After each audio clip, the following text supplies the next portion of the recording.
বাংলাদেশে ফেরার সময় সন্নিকটে ফিনান্সিয়াল টাইমসকে দেয়া সাক্ষাৎকারে জানালেন তারেক রহমান, সবচেয়ে বড় বিচারক দেশের জনগণ, বিবিসিকে সাক্ষাৎকারে মন্তব্য।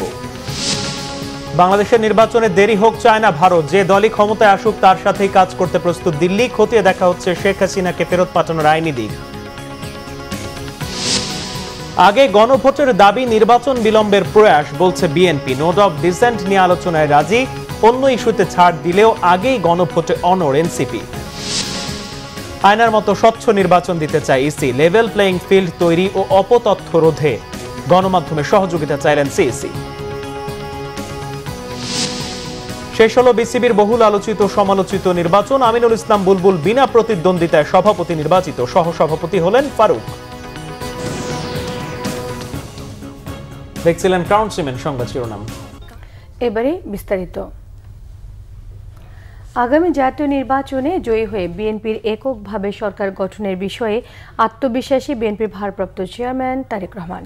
যুক্তরাজ্য ভিত্তিক সংবাদ মাধ্যম ফিনান্সিয়াল টাইমসকে দেয়া এক সাক্ষাৎকারে আত্মবিশ্বাসের কথা জানিয়েছেন তারেক রহমান। তিনি জানান, তার দেশে ফেরার সময় সন্নিকটে। বাংলাদেশে একটি অবাধ ও গ্রহণযোগ্য নির্বাচন না হওয়া পর্যন্ত শেখ হাসিনার কর্তৃত্ববাদী শাসনের পতন ঘটানো, ছাত্রদের নেতৃত্বাধীন অভ্যুত্থান সম্পূর্ণ হবে না বলে মনে করেন তারেক রহমান। ফিনান্সিয়াল টাইমস লিখেছে, বাংলাদেশের যারাই পরবর্তী সরকার গঠন করুক তাদেরই দেশের ভঙ্গুর অর্থনীতি সামাল দিতে হবে। প্রতিবেশী ভারতের সঙ্গে সম্পর্কের অবনমনও তাদের মোকাবেলা করতেই হবে। জনমত জরিপে বিএনপি এগিয়ে রয়েছে, তাই ফেব্রুয়ারির ভোটের পর তারেক রহমান প্রধানমন্ত্রী হবেন বলে ধারণা করা হচ্ছে। বাংলাদেশের অন্তর্বর্তী সরকারের প্রধান ডক্টর মোহাম্মদ ইউনূস শেখ হাসিনার দল আওয়ামী লীগকে রাজনৈতিক কার্যক্রম পরিচালনায় নিষিদ্ধ করেছে। আওয়ামী লীগ ফ্যাসিস্ট বলে মোহাম্মদ ইউনূস যে দাবি জানান তার প্রতিধ্বনি করেছেন তারেক রহমান। তিনি ফিনান্সিয়াল টাইমসকে বলেছেন, বিএনপি অন্যান্য দলকে নিয়ে সরকার গঠনে প্রস্তুত। এরই মধ্যে গত বছর অভ্যুত্থানে সামনের কাতারে থাকা ছাত্রদের নেতৃত্বে গড়ে ওঠা নতুন দলও রয়েছে। এর আগে বিবিসি বাংলাকে দেয়া সাক্ষাৎকারে বিএনপির ভারপ্রাপ্ত চেয়ারম্যান তারেক রহমান জানান, দ্রুতই দেশে ফিরে আসবেন তিনি, অংশ নেবেন নির্বাচনে। এলাকায় গ্রহণযোগ্য ব্যক্তিকে বিএনপির মনোনয়ন দেওয়া হবে বলেও জানান তিনি। বলেন, বিগত দিনে যারা অত্যাচার নির্যাতন করেছে তাদের বিচারের মুখোমুখি করা হবে।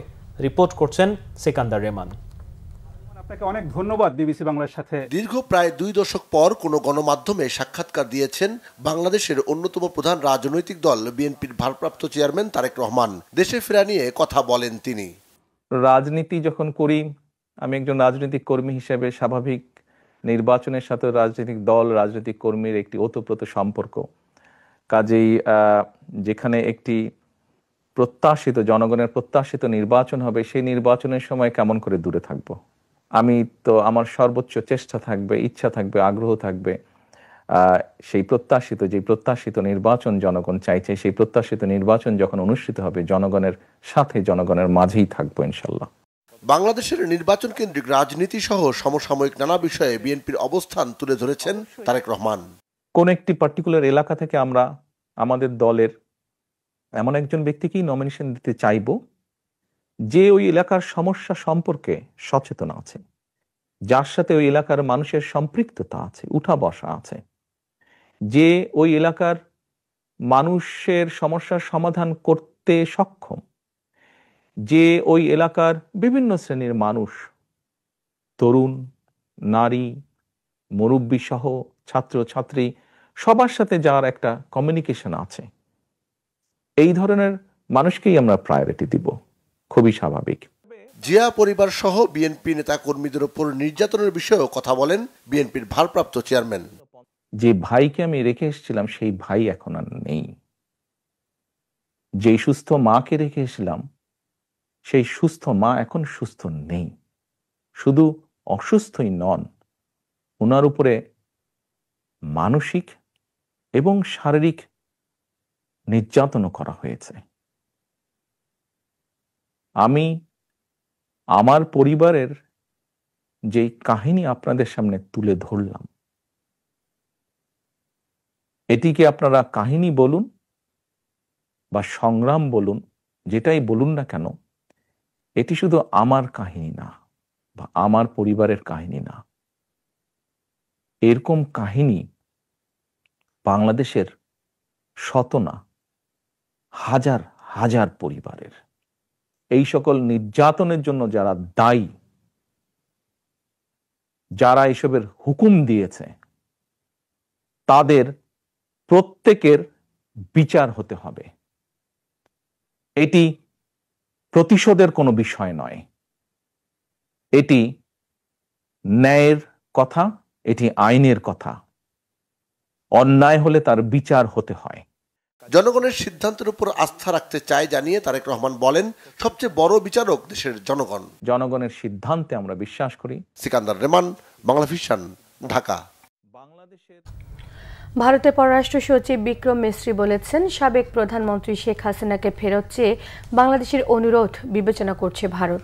তিনি জানান, আগামী নির্বাচনে যে দলই ক্ষমতায় আসুক তার সঙ্গে কাজ করতে প্রস্তুত তার দেশ। তবে নির্বাচনে দেরি হোক ভারত তা চায় না বলেও জানিয়েছেন তিনি। নির্বাচন যেন অবাধ, সুষ্ঠু, নিরপেক্ষ, অন্তর্ভুক্তিমূলক এবং আন্তর্জাতিকভাবে স্বীকৃত হয় এমন প্রত্যাশা করছেন তারা। ভারতের নয়াদিল্লি থেকে রিপোর্ট করছেন ইমরুল কায়েস। ভারতে আশ্রিত সাবেক প্রধানমন্ত্রী শেখ হাসিনাকে ফেরত চেয়ে গত বছর ডিসেম্বর মাসে চিঠি দেয় অন্তর্বর্তী সরকার। সে চিঠির উত্তর এখনো দেয়নি ভারত সরকার। তবে শেখ হাসিনাকে ফেরতের ইস্যুটি পরীক্ষা নিরীক্ষা করা হচ্ছে বলে জানিয়েছেন ভারতের পররাষ্ট্র সচিব বিক্রম মিস্ত্রি। সোমবার সকালে নয়াদিল্লির সাউথ ব্লকে ভারত সফররত ডিপ্লোম্যাটিক করেসপন্ডেন্স অ্যাসোসিয়েশন বাংলাদেশ ডিক্যাবের সদস্যদের সাথে মতবিনিময়ে এক প্রশ্নের উত্তরে একথা বলেন তিনি। শেখ হাসিনার উপস্থিতি দ্বিপক্ষীয় সম্পর্কের ক্ষেত্রে প্রভাবের বিষয়ে যা বলতে চাই তা হলো, এটি একটি আইনি ও বিচারিক বিষয়।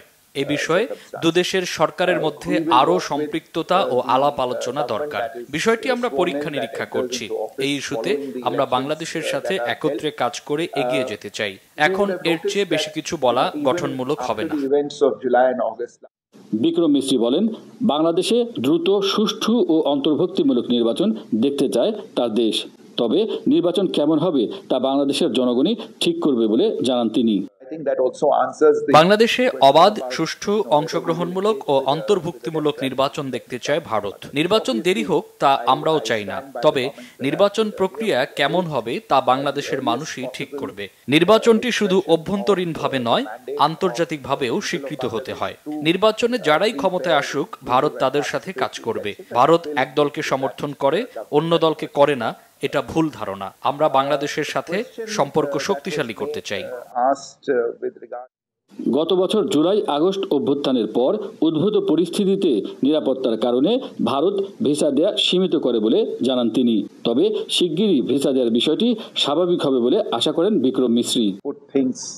সম্পর্কের ক্ষেত্রে অতীতে যাই ঘটে থাকুক পেছনে তাকাতে চায় না ভারত। দুদেশের সম্পর্ককে আরো শক্তিশালী করতে চায়, সকল তিক্ততা ভুলে। এজন্য দ্রুত একটি নির্বাচন দেখতে চায় ভারত, যাতে গণতান্ত্রিক সরকার আসলে সেই সরকারের সাথে সম্পর্ক সুদৃঢ় হয়। Imrul Kayes, Bangla Vision, South Block, Naya Dilli, Bharat. বাংলাদেশের নির্বাচনের পর নতুন সরকারের সঙ্গে কাজ করতে তুরস্ক উদগ্রীব বলে জানিয়েছেন বিএনপির স্থায়ী কমিটির সদস্য আমির খসরু মাহমুদ চৌধুরী। ঢাকা সফররত তুরস্কের উপ পররাষ্ট্রমন্ত্রীর সঙ্গে বৈঠক শেষে তিনি একথা জানান। রাজধানীর গুলশানে বিএনপি চেয়ারপারসনের কার্যালয়ে দলের মহাসচিব মির্জা ফখরুল ইসলাম আলমগীরের সঙ্গে সফররত তুরস্কের উপ পররাষ্ট্রমন্ত্রী এইবেরিস একেনচির বৈঠক হয়। ঢাকায় নিযুক্ত তুরস্কের রাষ্ট্রদূত রামিস সেন এবং বিএনপির স্থায়ী কমিটির সদস্য আমির খসরু মাহমুদ চৌধুরী, সালাউদ্দিন আহমদ, বিএনপির ভারপ্রাপ্ত চেয়ারম্যানের আন্তর্জাতিক বিষয়ক উপদেষ্টা হুমায়ুন কবির এবং বিএনপির সাংগঠনিক সম্পাদক শামা ওবায়দ বৈঠকে উপস্থিত ছিলেন। পরে ব্রিফিংয়ে আমির খসরু বলেন, দুই দেশের মধ্যে বন্ধুত্ব আরও সুদৃঢ় করতে সব ক্ষেত্রে সহযোগিতা বাড়ানোর বিষয়ে আলোচনা হয়েছে। মুসলিম দেশগুলো নিয়ে গঠিত ইসলামী সহযোগিতা সংস্থা OIC-কে আগামী দিনে আরও শক্তিশালী করার বিষয়েও আলাপ হয়েছে বলে জানান বিএনপির এই নেতা। বিএনপি স্থায়ী কমিটির সদস্য সালাউদ্দিন আহমেদ বলেছেন, জাতীয় নির্বাচনের আগে গণভোটের দাবি নির্বাচন বিলম্বের প্রয়াস। আরপিও সংশোধন করে জাতীয় নির্বাচনের দিন গণভোটের পরামর্শ দিয়েছেন তিনি। এদিকে রাজনৈতিক দলগুলোর বিভেদ, জুলাই সনদ বাস্তবায়নে বিলম্ব, গণভোট নিয়ে বিতর্ক আসন্ন নির্বাচনের জন্য বড় চ্যালেঞ্জ বলে মনে করছেন অন্যান্য দলের নেতারা। রিপোর্ট করছেন শুভ মাহফুজ। সোমবার দুপুরে জাতীয় প্রস্তাবে আগামী নির্বাচন গ্রহণযোগ্য করার চ্যালেঞ্জ ও সম্ভাবনা নিয়ে সভা করে নাগরিক যুব ঐক্য। সভায় অংশ নেয়া রাজনীতিকরা মনে করেন চলমান অস্থিরতা থেকে বের হয়ে আসার একমাত্র পথ নির্বাচন। রাজনৈতিক দলগুলোর মধ্যে বিভেদকে নির্বাচনের জন্য বড় চ্যালেঞ্জ হিসেবেও দেখছেন তারা। যেটা আরপিওটা পরিবর্তন দরকার, সংশোধন দরকার, এবং না হলে আগামী পার্লামেন্টও পুরনো জমানার মতন অভ্যুত্থানের পরও যদি আগামী পার্লামেন্ট যদি বিত্তবানদের, ক্ষমতাবানদের, কালো টাকার মালিকদের যদি এটা ক্লাবে পর্যবসিত হয়, এটা অভ্যুত্থানের জন্য একটা পরাজয় হবে। পিআর নিয়ে কিন্তু যে ৮৬টা সংস্কার প্রস্তাব আছে যেটা জুলাই সনদের মধ্যে আসবে, তার মধ্যে পিআর নাই, ওটা অনেক আগেই বাদ পড়েছে। এবং এখন পিআর নিয়ে গতকালও কোনো কথা হয়নি। আলোচনার মধ্যে এটা বোঝা যেতে পারে যে পিআরটা এখন আর তারা ইস্যু করছে না। তারা বলছেন কি, মানে একই দিনে ভোট হতে পারবে না, আগে গণভোট হোক, তারপরে ওই ভোট হোক। এ সময় বিএনপির স্থায়ী কমিটির সদস্য সালাহ উদ্দিন আহমেদ বলেন, জনগণ নির্বাচনের জন্য মুখিয়ে আছে। এক্ষেত্রে নির্বাচনের আগে গণভোট ও পিআরের দাবিতে আন্দোলন জাতিকে বিভক্তির দিকে ঠেলে দিচ্ছে। আমরা সিম্পলের দিকে যাব, এটাই হচ্ছে আমাদের জন্য চ্যালেঞ্জ। যারা জটিল করতে চাচ্ছে তাদেরকে আল্লাহ হেদায়েত নসিব করুন। সরকার অধ্যাদেশ জারি করে অথবা আরপিওতে সংশোধনী এনে একটা গণভোট পরিচালনা করার জন্য নির্বাচন কমিশনকে ক্ষমতা প্রদান করতে পারে, এবং নির্বাচন কমিশন সেই গণভোটটা করতে পারবে একই দিনে জাতীয় সংসদ নির্বাচনের দিনে। নির্বাচন বানচালে পতিত স্বৈরাচার এবং দেশি বিদেশি ষড়যন্ত্র চলছে অভিযোগ করে জাতীয় ঐক্য ধরে রাখার তাগিদ দেন বিএনপির এই নেতা। শুভ মাহফুজ, বাংলা ভিশন, ঢাকা। জুলাই সনদে বিএনপির নোট অফ ডিসেন্টে থাকা বিষয়গুলো আলোচনার জন্য উন্মুক্ত, মন্তব্য বিএনপির আইন বিষয়ক সম্পাদক ব্যারিস্টার কায়সার কামালের। এদিকে এনসিপি বলছে ভিন্নমত থাকা বিষয়গুলোতে বিএনপি ছাড় দিলে অন্য দলগুলোর পক্ষেও ছাড় দেওয়া সম্ভব। তবে জাতীয় নির্বাচনের আগেই গণভোট চাইবে তারাও। তবে বিশেষজ্ঞরা বলছেন সার্বিক পরিস্থিতি বিবেচনায় জাতীয় নির্বাচনের আগে গণভোট আয়োজনের সুযোগ কম। নাবিল জাহাঙ্গীরের রিপোর্ট, ক্যামেরায় এনামুল হাবিব রুবেল। ৬ মাসেরও বেশি সময় ধরে রাজনৈতিক দলগুলোর সাথে জাতীয় ঐকমত্য কমিশনের আলোচনা চলছে। রাষ্ট্রীয় সংস্কারের ৮৪টি বিষয়ে রাজনৈতিক দলগুলো একমত হলেও উচ্চ কক্ষের জন্য পিআর পদ্ধতি সহ বেশ কয়েকটি বিষয়ে নোট অব ডিসেন্ট বা ভিন্নমত দিয়েছে বিএনপি। সবশেষ বৈঠকে জুলাই সনদের আইনি ভিত্তি প্রশ্নে গণভোটের বিষয়ে রাজনৈতিক দলগুলো একমত হলেও মতভেদ রয়েছে সময় নিয়ে। ভিন্নমতের বিষয়গুলোতে কি হবে প্রশ্ন এখন তা নিয়েও। এ বিষয়ে বিএনপির আইন বিষয়ক সম্পাদক ব্যারিস্টার কায়সার কামাল বলছেন, নোট অফ ডিসেন্ট থাকা বিষয়গুলোতেও আলোচনার সুযোগ আছে।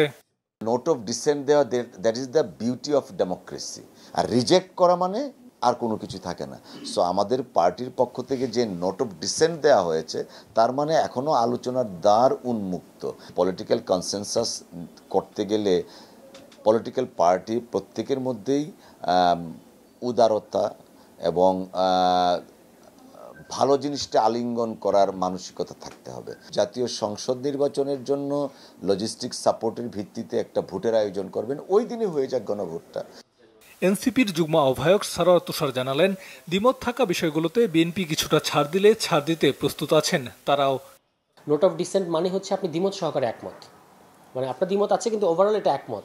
ফলে এইটাকে জুলাই সনদের ভিতরে যেগুলো অন্তর্ভুক্ত আছে সবই আসলে গৃহীত হওয়া উচিত। আপার হাউসটা পিআরে, আর হচ্ছে কনস্টিটিউশনাল পোস্ট, সাংবিধানিক পদগুলোতে নিয়োগের প্রক্রিয়াটা কি, এই দুটো জায়গায় যদি বিএনপি তার আগের অবস্থান থেকে সরে আসে, তাহলে অন্যান্য যেগুলো আছে সেগুলোর জায়গা থেকে কিন্তু অন্যান্য দলও সরে আসবে। তো আমরা গণভোটটাকে স্বাগত জানিয়েছি, কিন্তু এখন আমাদের মনে হচ্ছে আমরা নিজেদের মধ্যে আলোচনা করেছি কিছুটা, যে এটা আসলে আগে হলেই ভালো হবে।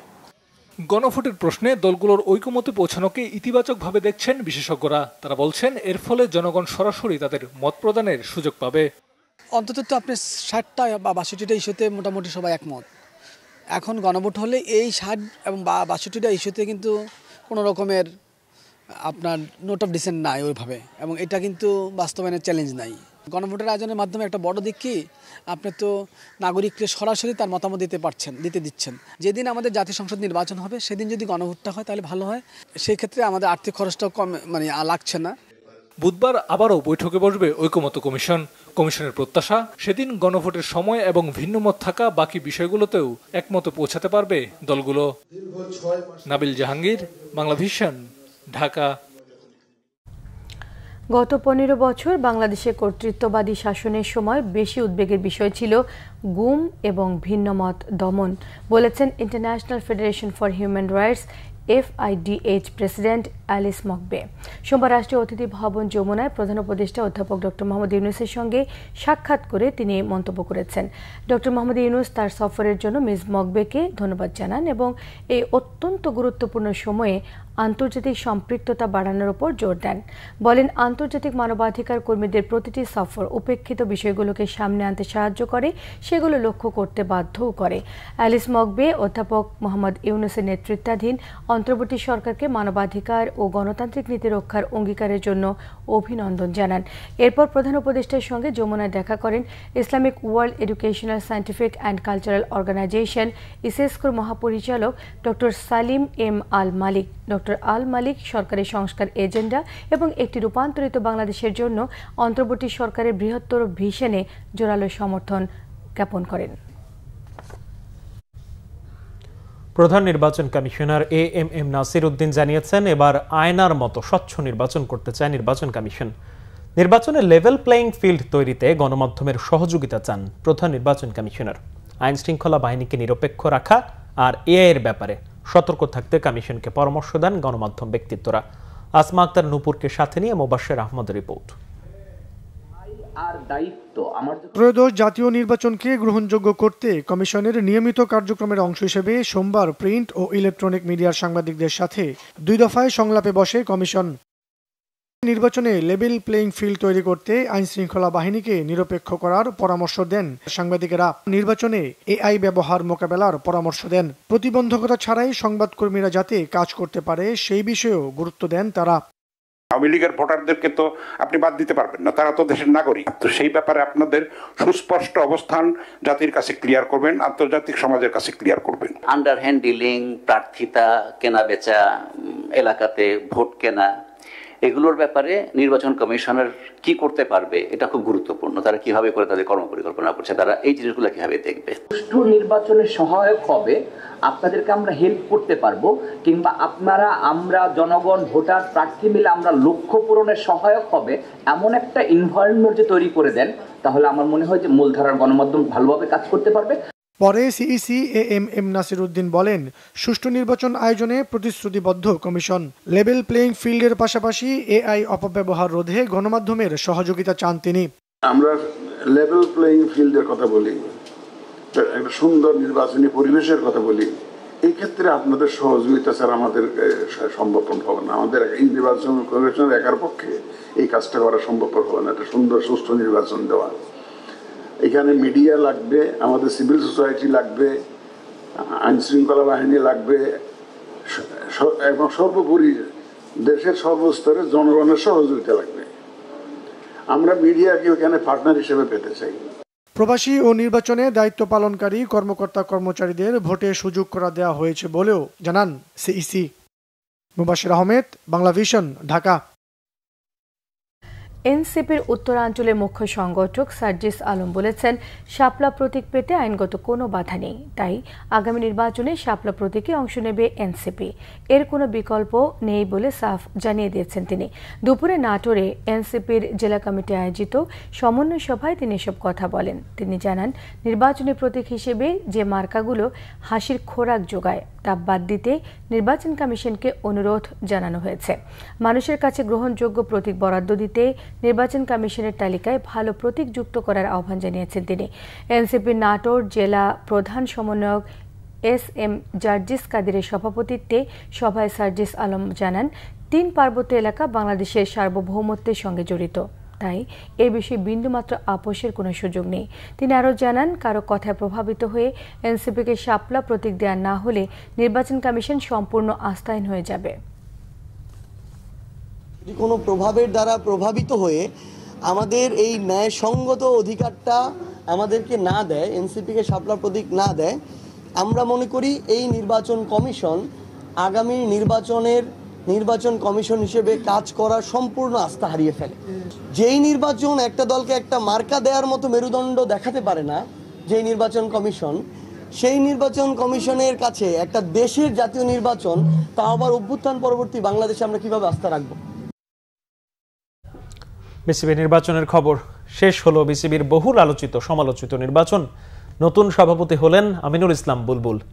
ঢাকা ক্লাবগুলোর একটি বড় অংশ নির্বাচন বর্জন করায় এক পেশে ভোট হয়।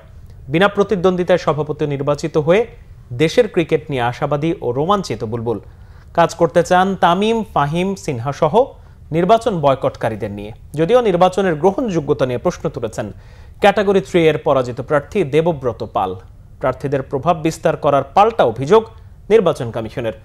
বিসিবির 25 পরিচালকের মধ্যে 23 জন ভোটে নির্বাচিত, বাকি 2 জন মনোনীত হয়েছেন জাতীয় ক্রীড়া পরিষদ কোটায়।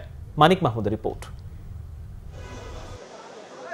4 বছর পর বিসিবি নির্বাচন। 4 বছরে পাল্টে গেছে বিসিবির খোলনলচে। নতুনত্বের আবহে নতুন ভোট। বিসিবির পরিচালক পদেও নির্বাচিত হয়েছেন নতুনরা। 156 ভোটারের মধ্যে 115 জন ভোট দেন। 25 পরিচালকের মধ্যে আমিনুল ইসলাম বুলবুল, নাজমুল আবেদিন ফাহিম, ফারুক আহমেদ, খালেদ মাসুদ পাইলট সহ 23 জন হন নির্বাচিত। বাকি 2 জনকে মনোনয়ন দেয় জাতীয় ক্রীড়া পরিষদ। নির্বাচন স্বচ্ছ হয়েছে দাবি নির্বাচন কমিশনের। 3 জন পদপ্রার্থীর মধ্যে মোহাম্মদ আমিনুল ইসলাম, উনি মোট ভোট পেয়েছেন 15টি বৈধ ভোট। নাজমুল আবেদিন, উনি মোট ভোট পেয়েছেন 15টি বৈধ ভোট। ইশতিয়াক সাদেক, উনি 42 ভোট পেয়েছেন। আদনান রহমান এবং উনি নির্বাচিত হয়েছেন। এম নাজমুল ইসলাম, উনি 37 ভোট পেয়েছেন, ওনাকেও নির্বাচিত ঘোষণা করা হচ্ছে। ইফতেখার রহমান, উনি 34 ভোট পেয়েছেন, উনিকে নির্বাচিত ঘোষণা করা হচ্ছে। ফারুক আহমেদ 42 ভোট পেয়েছেন, ওনাকে প্রাথমিকভাবে নির্বাচিত ঘোষণা করা হচ্ছে। এই মোট 12 জন এখানে নির্বাচিত হয়েছেন। এখানে দেবব্রত পাল, উনি 60টি ভোট পেয়েছেন এবং খালেদ মাসুদ পাইলট, উনি 35টি ভোট পেয়েছেন। এখানে খালেদ মাসুদ পাইলটকে নির্বাচিত হিসেবে বেসরকারিভাবে ঘোষণা করা হলো। বিসিবির নতুন সভাপতি আমিনুল ইসলাম বুলবুল, সাথে 2 সহসভাপতি সাবেক বোর্ড প্রধান ফারুক আহমেদ ও ভোলা জেলা ক্রীড়া সংস্থার সাখাওয়াত হোসেন, ক্রিকেট অপারেশনসের চেয়ারম্যান নাজমুল আবেদিন ফাহিম। আমরা প্রথম থেকে সুষ্ঠু নির্বাচন করার চেষ্টা করেছি এবং শেষ পর্যন্ত সুষ্ঠু নির্বাচন করেছি। যাদের হেরে যাওয়ার সম্ভাবনা থাকে তারা অনেক সময় অনেক রকম বিতর্কিত কথা বলে। সভাপতি পদে একজন নমিনেশন পেপার সাবমিট করেছিলেন, এজন্য কোনো নির্বাচন করতে হয়নি, ভোটিং করতে হয়নি। তো সেই নির্বাচনে মোহাম্মদ আমিনুল ইসলাম বুলবুল সভাপতি নির্বাচিত হয়েছেন। ক্রিকেটকে উন্নতির পথে এগিয়ে নিতে সবার সহযোগিতা চান বিসিবির নতুন ক্যাপ্টেন বুলবুল। আমাদের সকলের আগে, পদের থেকে আগে হচ্ছে আমাদের ক্রিকেট, এবং আমাদের এই ক্রিকেটটা আমরা কিভাবে সামনের দিকে এগিয়ে নিয়ে যেতে পারি সেই লক্ষ্যে আমরা প্রতিজ্ঞাবদ্ধ হব ইনশাআল্লাহ। যারা আসতে পারেনি অ্যাপ্রোচ করব বিভিন্নভাবে কিভাবে তারা আমাদেরকে সহায়তা করতে পারে ক্রিকেটে। এবং বাংলাদেশ তো সবার, নির্বাচন তো একটা ছোট্ট একটা আনুষ্ঠানিক ব্যাপার। তো চেষ্টা করব সকলের কাছে গিয়ে একসাথে আমরা সকলকে কাছে টেনে নিয়ে বাংলাদেশ ক্রিকেটকে এগিয়ে নিয়ে যাওয়ার চেষ্টা করব। এখন আমাদের একটাই লক্ষ্য, সামনের দিকে এগিয়ে যাওয়া। নতুন প্রেসিডেন্ট 3 মাস ছিলেন, 3-4 মাস, আবার তার নেতৃত্বে এখন আমরা একটা পূর্ণাঙ্গ বোর্ড হয়েছে। এই বোর্ডটা আশা করি লম্বা সময়ের জন্য থাকবে এবং সে প্ল্যান করে আমরা যদি এগিয়ে যেতে পারি। নেগেটিভ কথা তো আসবেই, কিন্তু আপনি কোয়ালিটি কথাটা হলে ভালো হয়। আমার কাছে মনে হয় যে আমরা সবাই মিলে দলগতভাবে যদি কাজ করতে পারি, ইনশাল্লাহ দেখবেন বাংলাদেশ টিম দেখবেন যে নিশ্চয়ই বুলবুল অলরেডি একটা প্ল্যান করেছে। আমি যত জানি যে নেক্সট 2 বছর 4 বছর আমরা কোথায় রাখতে চাই। তো বিগত দিনগুলোতে ট্রেন আমি স্টেশন চলে আসছি, ওই পিছন দিকে না তাকে আমরা সামনের দিকে কী করতে পারি সেটা চিন্তা ভাবনা আমরা করবো অবশ্যই। বিকজ এই টিমটা আমার মনে হয় যে খুব ভালো একটা টিম পাওয়া গেছে। যদিও নির্বাচন হয়েছে একতরফা, তামিমপন্থী প্যানেল নির্বাচন বয়কট করেছে। ক্লাব ও জেলা কোটার অনেকেই নিজেদের নাম প্রত্যাহার করেছেন। সবচেয়ে বেশি প্রতিদ্বন্দ্বিতা ক্যাটাগরি 3-এ, অথচ এই ক্যাটাগরিতে খালেদ মাসুদ পাইলটের প্রতিদ্বন্দ্বী দেবব্রত পালের অভিযোগ নির্বাচনে অস্বচ্ছতা নিয়ে। গত প্রায় 2 মাস যাবৎ আমার নির্বাচনের অত্যন্ত প্রিপারেশন ছিল। নির্বাচনের ফলাফল সম্পর্কেও আমি জানতাম, কিন্তু নিচে নামতে নামতে এত তলানিতে পৌঁছাবে এটা একজন সংগঠক হিসেবে, একজন সাবেক ক্রিকেটার হিসেবে এটা আমি কখনোই অনুভব করতে পারিনি। কাজেই নির্বাচন তো অবশ্যই কোনো খারাপ জিনিস তো গ্রহণ করার উপায় থাকে না, ডেফিনেটলি বর্জনই করতে হয়। দেবব্রত পালের অভিযোগ খণ্ডন করেন নির্বাচন কমিশন। যখন উনি আপত্তি দিলেন তখন আমরা বললাম এই ভোটটা আমরা আপত্তি ভোট হিসেবে রেখে দিলাম, এই বিষয়ে নির্বাচন কমিশন সিদ্ধান্ত নিবে, আমরা প্রসিড করি। বাট উনি এমন একটা সিচুয়েশন তৈরি করলেন যে এইটা সিদ্ধান্ত না নিয়ে এটা প্রসিড করা যাবে না। তামিমরা নির্বাচন করলে পরিবেশ আরও উৎসব মুখর হতো মনে করেন কাউন্সিলররা। ভোট থেকে সরে গেলেও ক্রিকেটের স্বার্থে তারা কাজ করবেন আশাবাদী ভোটাররা। মানিক মাহমুদ, বাংলা ভিশন, ঢাকা। জুলাই আগস্ট গণ অভ্যুত্থানে মানবতা বিরোধী অপরাধে আওয়ামী লীগ নেতা মাহবুবুল আলম হানিফ সহ 4 জনের বিরুদ্ধে অভিযোগ গঠন করেছে আন্তর্জাতিক অপরাধ ট্রাইব্যুনাল 2। সোমবার বিচারপতি নজরুল ইসলাম চৌধুরীর নেতৃত্বে ট্রাইব্যুনাল 2 এ আদেশ দেন। সেই সঙ্গে তাদের বিরুদ্ধে গ্রেফতারি পরোয়ানা জারি করেছে ট্রাইব্যুনাল।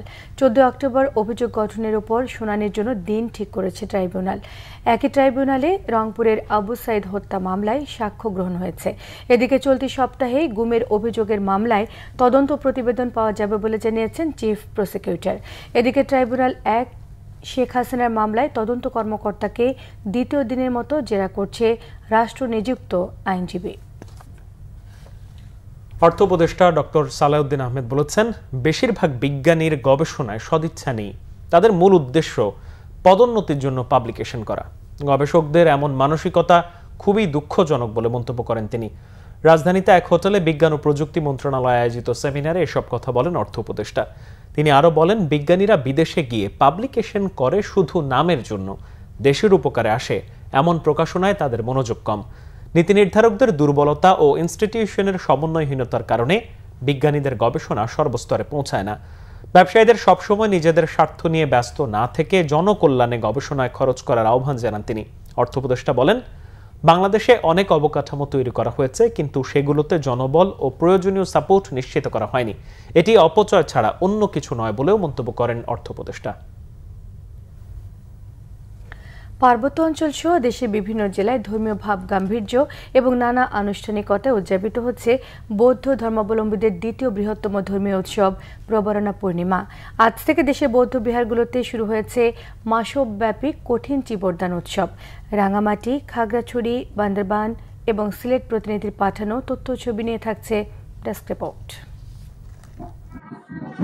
প্রবরণা পূর্ণিমা উপলক্ষে সোমবার ভোর থেকে রাঙ্গামাটির রাজবন বিহার চত্বরে ধর্মীয় পতাকা উত্তোলন, ভিক্ষু সংঘের পিণ্ডদান ও প্রাতরাশ মহাসংঘদান, মঙ্গলসূত্র পাঠ ও বুদ্ধ পূজা সহ বিভিন্ন অনুষ্ঠানের আয়োজন করা হয়। ধর্মদেশনা দেন বনভান্তের প্রধান শিষ্য প্রজ্ঞালঙ্কার মহাস্থবির। আগামী 30 ও 31 অক্টোবর 2 দিনব্যাপী দেশের সর্ববৃহৎ কঠিন চিবরদান উৎসব হবে রাঙ্গামাটি রাজবন বিহারে। খাগড়াছড়িতে প্রবরণা পূর্ণিমা উপলক্ষে সকাল থেকে জেলার বিভিন্ন বৌদ্ধ বিহারে পঞ্চশীল গ্রহণের পর বুদ্ধ মূর্তি দান, সংঘদান ও অষ্টপরিকার দান সহ নানা ধর্মীয় আচার অনুষ্ঠানের আয়োজন করা হয়।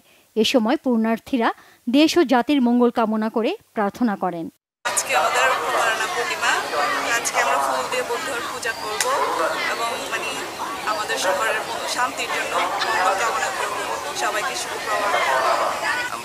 আমি সর্বস্তরের আমাদের যারা বুদ্ধ নরনারী আছে সবাইকে আজকের এই প্রবরণা পূর্ণিমার উপলক্ষে শুভেচ্ছা অভিনন্দন জানাচ্ছি এবং জগতের সকল প্রাণীর সুখী হোক এই প্রার্থনা করছি। বুদ্ধ সমাজের মধ্যে প্রবরণা পূর্ণিমা হচ্ছে অত্যন্ত গুরুত্বপূর্ণ দিন, কারণ বুদ্ধ ভিক্ষুরা 3 মাস যাবত যে বসবাস করে আজকে সমাপ্ত দিনে আমাদের প্রবরণা অনুষ্ঠান করে থাকি।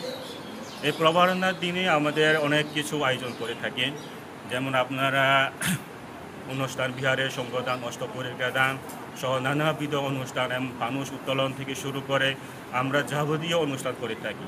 বান্দরবানের 7 উপজেলায়ও ব্যাপক উৎসাহ উদ্দীপনায় প্রবরণা পূর্ণিমা উদযাপন করা হয়। বৌদ্ধ বিহারগুলোতে পিণ্ডদান ও পঞ্চশীল গ্রহণের মধ্য দিয়ে উৎসব চলে। পূজনীয় ভিক্ষু সংঘের 3 মাসব্যাপী বর্ষাবাস ও বৌদ্ধ সম্প্রদায়ের অষ্টশীল পালনের সমাপ্তিতে বরণ ও বারণে ব্রত নিয়ে সিলেটে পালিত হয় শুভ প্রবরণা পূর্ণিমা। এ উপলক্ষে বাংলাদেশ বৌদ্ধ যুব পরিষদ সিলেট অঞ্চলের উদ্যোগে নগরীর লামাবাজারে মিয়া ভবনে দিনব্যাপী প্রবরণা পূর্ণিমা উদযাপন ও ধর্মদেশনা অনুষ্ঠান হয়। বিভিন্ন জাতি গোষ্ঠীর বর্ণিল ধর্মীয় অনুষ্ঠান পাহাড়ে সাম্প্রদায়িক সম্প্রীতি আরও সুদৃঢ় করবে এমন প্রত্যাশা সবার। Nazneen Akter, Bangla Vision, news desk. শ্রমিক পক্ষের যৌক্তিক প্রস্তাবনাকে পাশ কাটিয়ে শ্রম আইন চূড়ান্ত করার অপচেষ্টার অভিযোগ তুলে প্রতিবাদ জানিয়েছে ইন্ডাস্ট্রিয়াল বাংলাদেশ কাউন্সিল আইবিসি। জাতীয় প্রেস ক্লাবের সংবাদ সম্মেলনে এই বিষয়ে সংগঠনের পক্ষ থেকে 7 দফা প্রস্তাবনা তুলে ধরা হয়। ট্রেড ইউনিয়ন গঠনে সদস্য সংখ্যা নির্ধারণ প্রশ্নে শ্রমিক পক্ষের মতামত ব্যক্ত করার সুযোগ না দিয়েই তড়িঘড়ি করে টিসিসির সবশেষ সভা শেষ করা দুঃখজনক ও হতাশাব্যঞ্জক বলে মন্তব্য করেন সংগঠনের নেতারা। তারা বলেন, ট্রেড ইউনিয়ন করার ক্ষেত্রে সদস্য সংখ্যা নির্ধারণের যে পদ্ধতি উল্লেখ করা হয়েছে তা চূড়ান্ত করা হলে শ্রমিকদের ট্রেড ইউনিয়নের অধিকার খর্ব হবে, বিভিন্ন ধরনের নতুন সংকট তৈরি হবে বলে শঙ্কা প্রকাশ করা হয়। সংবাদ সম্মেলনে লিখিত বক্তব্য পাঠ করেন আইবিসির সাবেক মহাসচিব সালাউদ্দিন স্বপন। বাজারে এলো travel portrait Vivo V60 lite smartphone. স্মার্টফোনটি মোড়ক উন্মোচন শুরু হয় কণ্ঠশিল্পী তাহসান খানের সঙ্গীত পরিবেশনার মধ্য দিয়ে। ফোনটিতে আছে ভিভোর তৃতীয় প্রজন্মের AI অরা লাইট পোর্ট্রেট টেকনোলজি, যা সাধারণ ফ্ল্যাশের চেয়ে 73 গুণ সফট লাইট দিয়ে ছবিকে করে আরও natural. 50 megapixel Sony main camera এবং AI মাস্টার HD অ্যালগরিদম ছবিতে আনে প্রফেশনাল টাচ। রয়েছে ঋতু পরিবর্তনকারী feature AI 4 season portrait, AI erase 3.0 এবং AI ইনহ্যান্স সহ AI ইমেজ স্টুডিও। সেলফির জন্য রয়েছে 32 megapixel HD camera, 4K video recording. Slim flat screen ডিজাইনের ফোনটিতে পাওয়া যাচ্ছে 5G এবং 4G দুই সংস্করণের পাশাপাশি টাইটানিয়াম ব্লু আর এলিগ্যান্ট ব্ল্যাক রঙে। 5G 12GB র্যামের দাম 43,999 টাকা এবং 4G 8 র্যামের দাম 34,999 টাকা। এবার আরো কিছু খবর নিয়ে দেখুন ডেস্ক রিপোর্ট।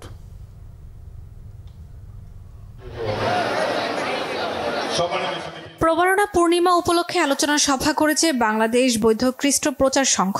প্রধান অতিথি ছিলেন সাংস্কৃতিক বিষয়ক উপদেষ্টা মোস্তফা সরোয়ার ফারুকী। সন্ধ্যায় ফানুস উৎসবের মধ্য দিয়ে এই অনুষ্ঠানের উদ্বোধন করেন তিনি।